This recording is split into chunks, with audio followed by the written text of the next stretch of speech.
diz a palavra do Senhor, 18, capítulo 21. Então Elias se achegou a todos o povo e disse: até quando cocheareis entre dois pensamentos? Se o Senhor é Deus, sigam; se é Baal, sigam. Porém o povo lhe não respondeu nada. O povo... Eu quero chamar a atenção dos irmãos para olhar para cá também, para estarmos compartilhando desta palavra que o Senhor colocou nos nossos corações. Meus queridos irmãos, no mundo que vivemos de hoje, as pessoas, por causa até daquilo que o irmão Suzuki falou aqui, por causa de contar com a misericórdia de Deus e começar a dar ouvido àquilo que o mundo tem proposto, aquilo que o mundo tem feito, aquilo que o mundo tem criado, tem deixado as pessoas em dúvida, tem deixado as pessoas com seus pensamentos bagunçados, principalmente com essa era. Não sei se os irmãos vão concordar. O Osmar Mazacate, que teve agora no Brasil, talvez pode me confirmar isso com mais clareza. Com a chegada agora dessa nova era cristã, aonde ser crente agora virou moda, aonde ser crente agora já não é mais sinônimo de chacota, já não é mais alvejado na rua, e as pessoas olham e falam: lá vai o crente, lá vai aquele lá, o crentinho de saia longa, a crentinha de saia longa, como antigamente debochavam quando você dizia que era crente. Hoje, ser crente, principalmente no Brasil, os irmãos confirmam isso? Virou moda.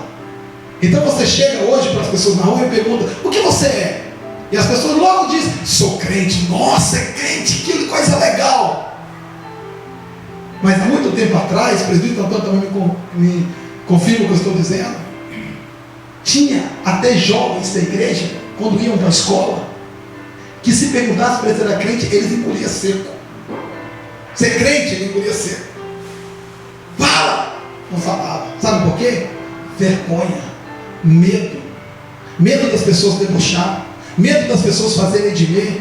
Eu falo isso porque aos meus 11 anos de idade na escola, as pessoas debochavam, faziam de mim comigo porque eu era crente.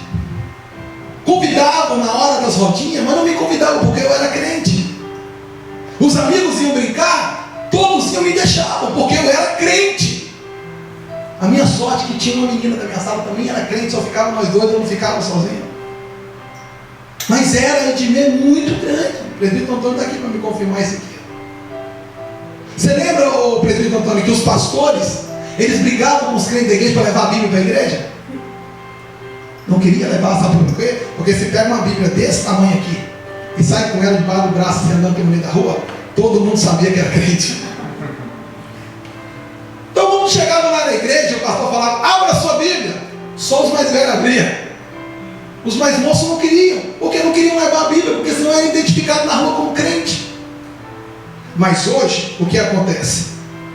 Com a modernidade, com o avanço da tecnologia, com o avanço do mundo, com o avanço das coisas como elas têm sido, o cristianismo também foi junto. A igreja também acompanhou essa modernidade, acompanhou essa tecnologia. Mas houve um problema aí, que no meio disso tudo, trouxe confusão para dentro da casa de Deus e para os servos do Senhor, que agora vive conforme Elias profetizou no meio do povo de Israel, dizendo: vocês agora têm no passado um legado, aonde Deus fez uma promessa para o teu povo lá no Egito, quando tirou eles de lá, falando: segue aqueles que me seguirem, aqueles que serão obedientes à minha palavra, aqueles que andaram no meu caminho, aqueles que andaram no meu propósito, eu tirarei vocês daqui do Egito, da escravidão, e te colocarei na terra prometida. Deus cumpriu ou não cumpriu? Embora o povo teve que passar por 40 anos no deserto por causa da desobediência, porque talvez eles conseguiriam chegar na terra prometida com 40 dias, mas teve que ficar rodeando por 40 anos até aprenderem a ser gente, para depois receber a promessa. Porque tem muita gente por aí que pede a bênção do Senhor hoje e quer recebê-la amanhã, mas não está preparado para receber. Uma vez um cidadão chegou e falou assim comigo: irmãos, pastor, eu peço a Deus a minha bênção e ela não veio. Como era um jovem, Eu falei, espera no Senhor, irmão. Deus vai te dar uma noiva maravilhosa. Eu falei, não, pastor, isso eu não quero não, é noiva não, pastor. Eu falei, uai, mas uma benção, o que um jovem quer mais do que uma noiva? Eu assustei, né? Ele falou, não. Eu falei, então tá bom então. O que é que você quer? É o carro, pastor. Eu falei, nossa Deus, quem não é ele, Jesus? É o carro, pastor. E ele chegou para mim, e eu falei com ele assim, você tem pedido certinho? Tem, pastor. Tenho pedido, Senhor, me dá um carro, me dá um carro, me dá um carro. Mas eu não consigo. Deus me tocou no coração, irmãos. Eu fiz uma pergunta para ele. Você tem carta de motorista? Adivinha o que ele respondeu? Você já sabe, né? Não tenho. Eu falei, você quer um carro? É, pastor. Porque eu compro, põe na garagem. Depois eu tiro a carta. Está entendendo? Então o que acontece? Esse cidadão, se ele chegar aos 30 anos de idade e ele não tirar a carta, ele vai ficar 30 anos pedindo carro. Então tem coisa na vida da gente que a gente pede para Deus, Senhor, eu quero, manda um milagre, manda vitória, Senhor, manda, Senhor, porque eu sou teu servo, eu sou um profeta, sou um pastor, um pregador, eu sou um servo do Senhor, eu jejuo, eu oro, eu dou dízimo, eu dou oferta, eu sou fiel. O que mais falta, Senhor? Falta você colocar a tua vida no altar. Falta você parar de ficar quebrando aliança com Deus todas as vezes. Hoje está na igreja, hoje está no mundo, hoje está na igreja, hoje está no mundo. Não consegue permanecer firme e fiel ao Senhor. Aí depois quer levar a bênção. O povo de Israel fez a mesma coisa. E Elias estava dizendo isso nesse capítulo. Vocês não lembram? Deus tirou o povo de lá por causa da desobediência, porque o povo não queria ter uma vida correta com Deus no deserto, mesmo vendo um milagre acontecer, mesmo assim não eram fiéis. Igreja, o mar se abriu, um lado e do outro. O povo passou de pezinho seco, o povo estava com sede. Moisés vai na rocha da luz cutucada, na pedra começa a brotar água. O povo estava com fome. Deus manda maná do deserto. O povo reclamou porque era maná demais, já estava enjoado de maná. Agora queria carne. Deus manda carne do céu, um monte de codorniz e o povo come. E mesmo assim o povo era desobediente. 40 anos roubando. Podia ser 40 dias, 40 anos. Para depois entrar na terra prometida. Quanto tempo ainda você vai atrapalhar a bênção do Senhor na sua vida? Você vai ter uma aliança e um compromisso verdadeiro com Deus, ou você vai ficar rodeando?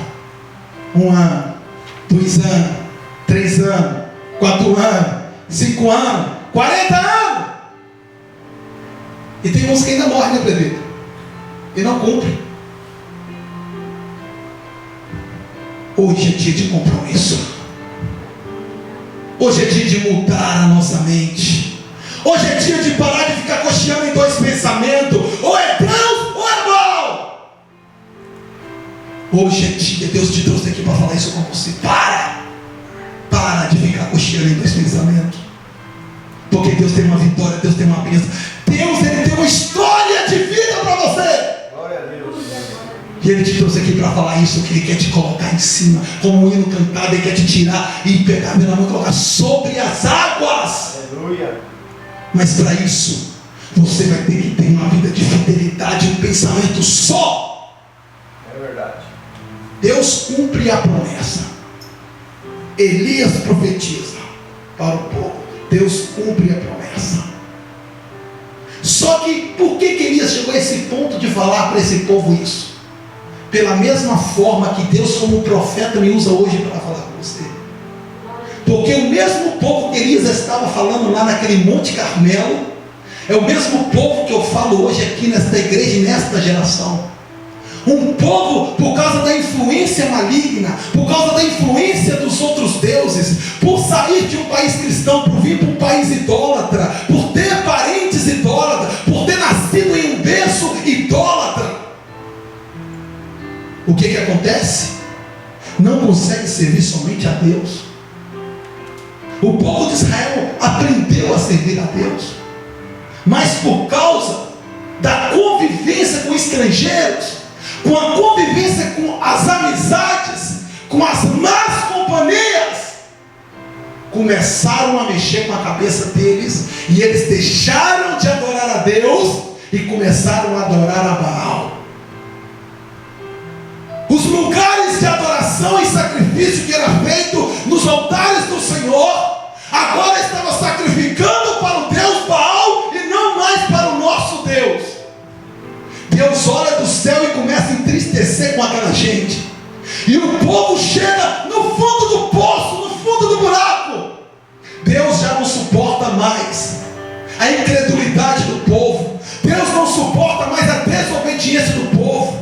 O cheiro do sacrifício já chega diante de Deus como um cheiro de carniça, como um cheiro fedorento. Deus já não sente mais agrado no seu povo. Deus já não sente mais alegria no seu povo, porque outrora o povo adorava a Deus, agora o povo vira as costas para Deus e procura outros deuses.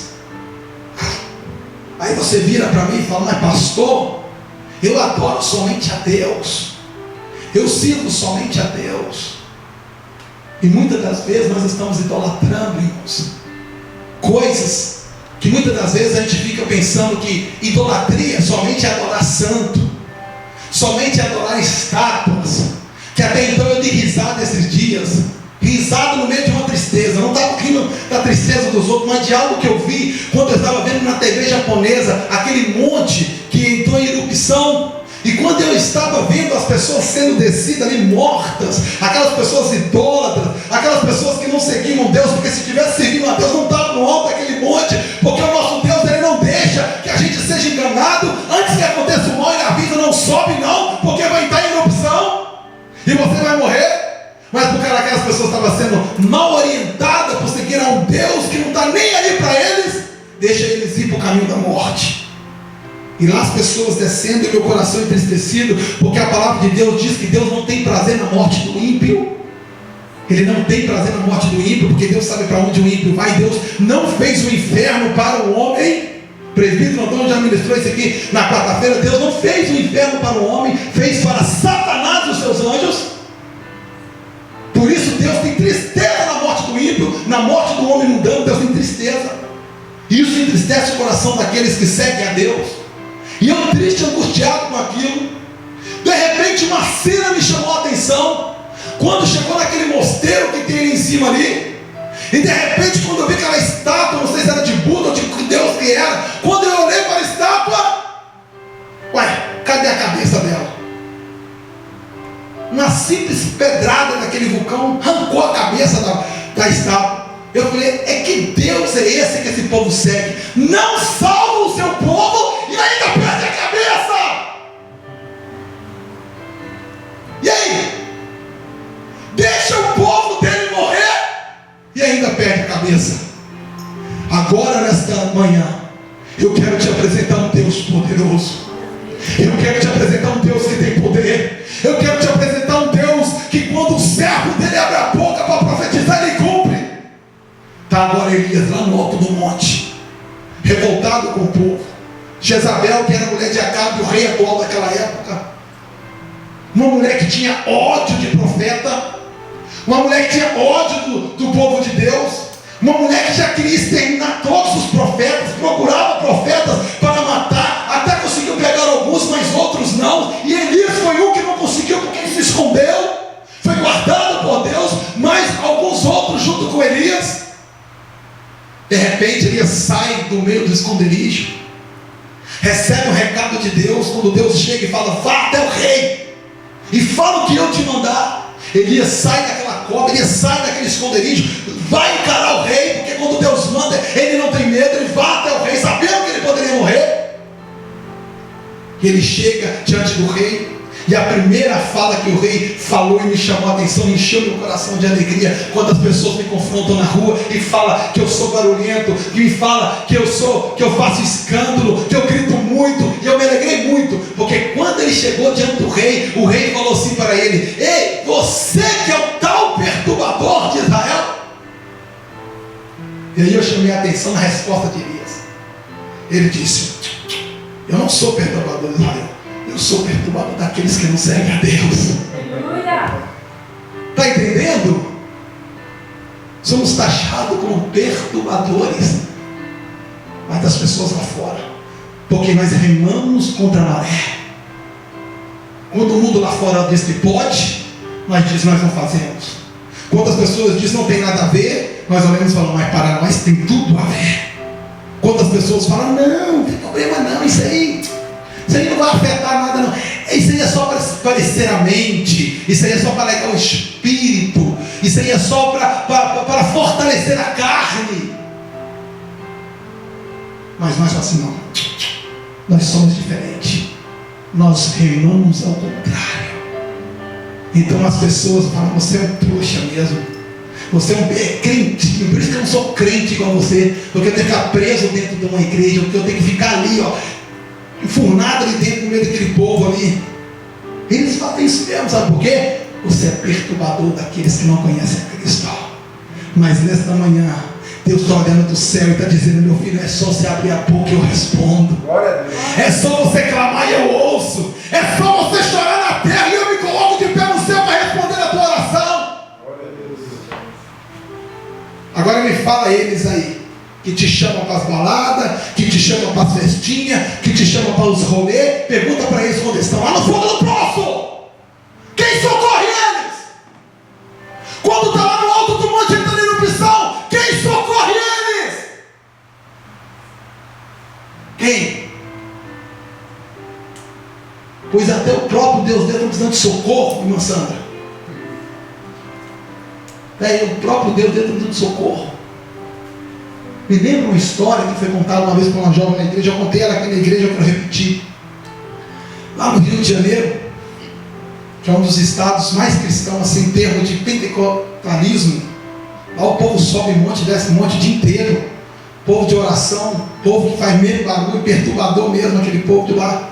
E uma dessas jovens monteiras que gosta de ficar indo para monte, ficar orando dia e noite, ela estava no orelhão ligando. E de repente um bandido chegou por trás dela e foi tentar roubar a bolsa. Quando foi roubar a bolsa, ela segurou e falou, não, minha bolsa você não pega não.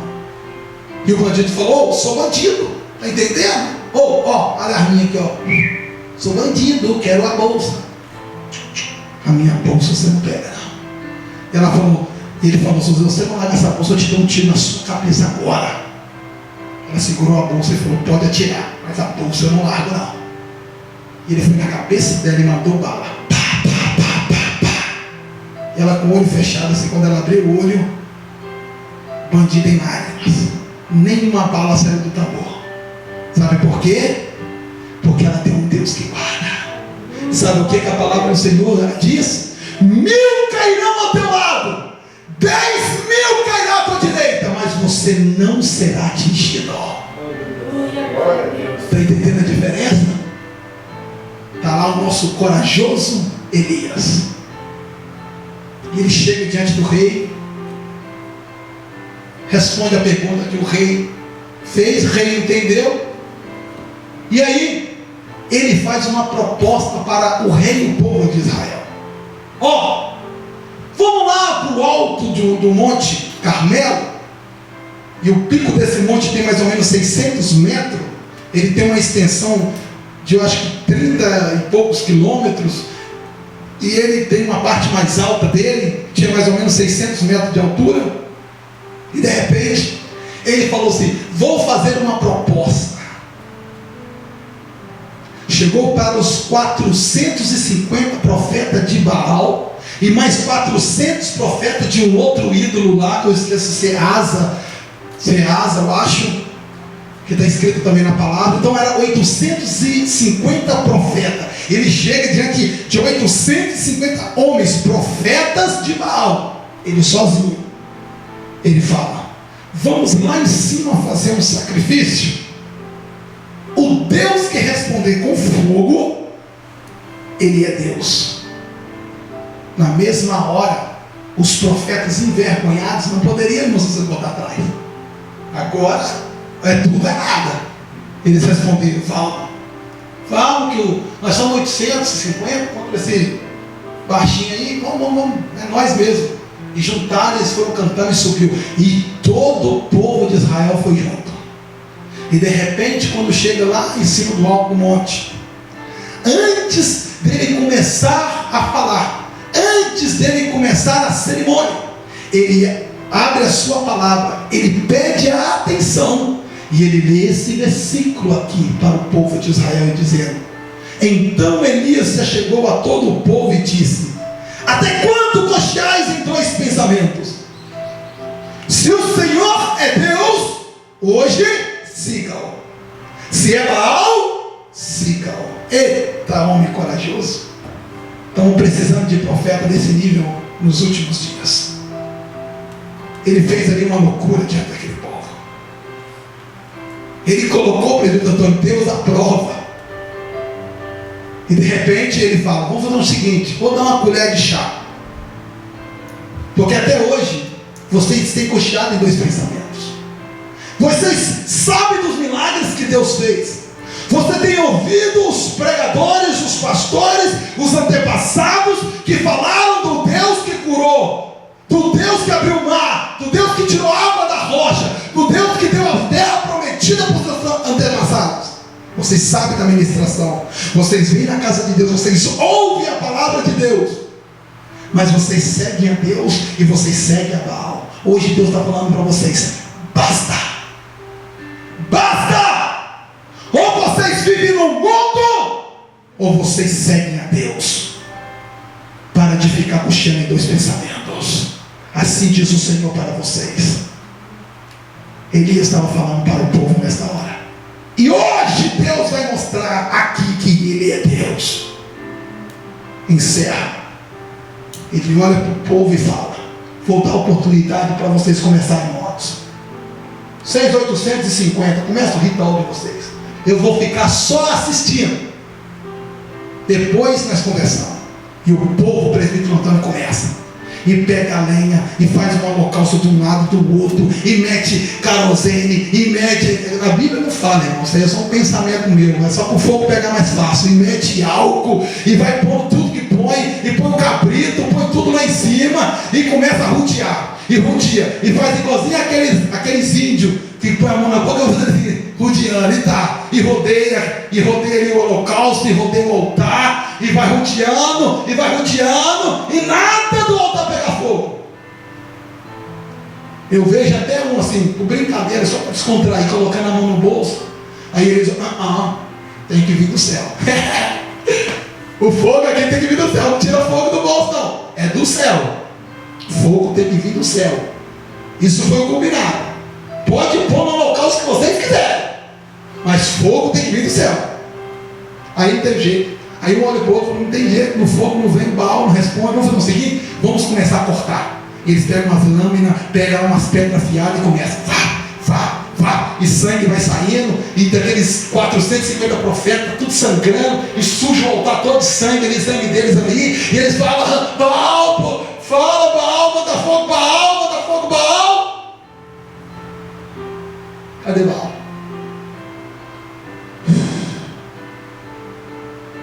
Não existe. A Bíblia diz: só há um Deus, só há um Senhor, aleluia. Só há um mediador. Não existe outro. E ele estava procurando e não encontra, procurando. E o povo de Israel olhando aquela cena, eles caladinhos, porque na hora que Elias fez a pergunta, ninguém falou nada. O que a Bíblia diz? Todos ficaram calados. Ninguém sabia se seguia Baal ou se seguia Deus. Estava cocheando em dois pensamentos, não sabia a quem seguir. E eles se cortam, e eles fazem todos os seus rituais. Fora que a Bíblia não diz, mas tinha um ritual que era feito por rei Baal, por Deus Baal, que tinha que levar os filhos e colocarem sobre o altar e pôr fogo nos filhos e sacrificar eles ainda. Só que a Bíblia não diz que esse dia foi feito isso, só diz que foi colocado lá, né, o carneiro lá em cima e tudo. Mas antes tinha também esse sacrifício também que era feito por Deus Baal e também por Deus Moloque. Por isso tem que tomar muito cuidado quando chamar seus filhos de moleque, porque o Deus Moloque, o sacrifício do Deus Moloque era sacrifício dos filhos. Então todos os pais, quando nasciam seus primogênitos, pegavam, colocavam lá e metia fogo no filho. Então cuidado não de você chamar aí o teu filho de moleque. Você está chamando ele, você está clamando a esse Deus Moloque. Então toma cuidado. Mas voltando ao Baal, e eles vão e clamam, e choram, e pede, e grita, e dança, e faz aquele tanto de coisa. Nada aconteceu. Elias fala assim: grita mais forte. Estou vendo que ele não está escutando. Corre mais, quem sabe de novo. Nada acontece, irmão Marilda. Até que quando chega na tardinha, o povo rodou, dançou, rodopiou, todo cortado e nada. O rei não aguenta. Para esse negócio aí. E fogo não vem de jeito nenhum, de lado não sai fogo dele. Agora vem Elias, sua vez. Aí eles lá tudo derrubado, sangrando, fica para lá e chega Elias. Uma coisa linda, presbítero Antônio, uma coisa linda, irmão, que eu aprendo com Elias. Quando Elias vai para fazer o sacrifício dele, a hora dele, ele usa aquele mesmo holocausto, aquele mesmo altar. A primeira coisa que Elias faz, ele limpa. E a Bíblia diz que restaura o altar do Senhor. Está entendendo? Está entendendo? Sabe o que eu quero que você faça aqui hoje nessa manhã? Restaura o altar do Senhor. Restaura o altar do Senhor. Porque foi quebrado no passado, foi quebrado por nós mesmos por causa do pecado. Hoje é hora de nós colocar o altar do Senhor em prumo. Ei, pastor, que altar é esse? Onde eu pego pedra? Onde eu busco? Não, é a sua vida. Deus fala que você hoje é o altar do Senhor. E Deus está mandando você: restaura a tua vida, restaura a tua casa, restaura o teu lar, restaura o teu emprego, restaura a tua comunhão com Deus, restaura os teus pensamentos com Deus, restaura a tua vida com Deus hoje. Antes de fazer o sacrifício, restaura a tua vida com Deus. Ele restaura a vida primeiro. Antes de tudo, antes dele fazer o serviço da casa do Senhor, antes dele clamar a Deus, restaurar. Porque as pessoas pecam e não pedem perdão. As pessoas falham, irmã Marilda, e não consertam o altar. As pessoas erram, irmã Sandra, e não pedem perdão, não muda e não quer nada. Sabe que vem para a igreja de qualquer jeito, sem pedir perdão, sem se consertar, e depois vem aqui prestar o sacrifício. Quantas pessoas defendendo as igrejas vem trazer o sacrifício, as ofertas ao Senhor, mas o altar está quebrado. Deus está cansado, o povo de Israel estava assim, e Deus está cansado. Que as pessoas vêm se viajar de qualquer jeito, levam a vida de qualquer maneira, e depois vem prestar o sacrifício aqui no altar do Senhor. É tempo de mudança, igreja. Deus está tratando, é tempo de renovação, é tempo de parar de ficar andando por dois pensamentos: ou é Deus ou é Baal, ou é Deus ou é Baal. Glória a Deus. Até quando vamos ficar seguindo essa vida de qualquer maneira? Deus não opera, irmãos lá. Deus não manda fogo do céu desse jeito. Deus não manda milagre. Deus não usa, ministério não cresce, famílias não são restauradas, filhos não são restaurados, resposta de Deus no céu não vem, as nossas orações não são respondidas se primeiro nós não restaurar o altar do Senhor.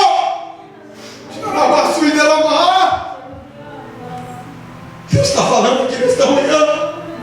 É tempo de restaurar o altar, irmã Cátia. É tempo de restaurar o altar. É tempo de restaurar o altar. E quando Elias restaura o altar, irmã Marilda, eu consigo sentir o gemido da oração dele: Pai, eu desafio 800 homens aqui, em teu nome. Eu sei que eu tenho as minhas falhas, meus defeitos, meus erros, mas eu quero consertar o meu altar hoje, Senhor. Perdoa os meus erros pelo meu jeito de ser, pela minha ignorância, pelo meu temperamento, pelo jeito de ser como marido, como pai, como filho, como trabalhador. Me perdoe como eu tenho seguido os teus caminhos como servo do Senhor. Me perdoe, Senhor. Me perdoe. Porque hoje eu quero que a minha resposta venha do céu como fogo. E Elias começa a restaurar o altar e vai orando e vai falando. Lê depois aí o resto aí, vocês vão ver. Ele vai falando com Deus e vai restaurar. Aí lá no capítulo de número, lá no versículo 37, olha o que ele diz. Elias clama ao Senhor. Elias busca ao Senhor. E antes de eu estar lendo esse versículo, olha que interessante. Elias não pede algo. Elias não pede querosene.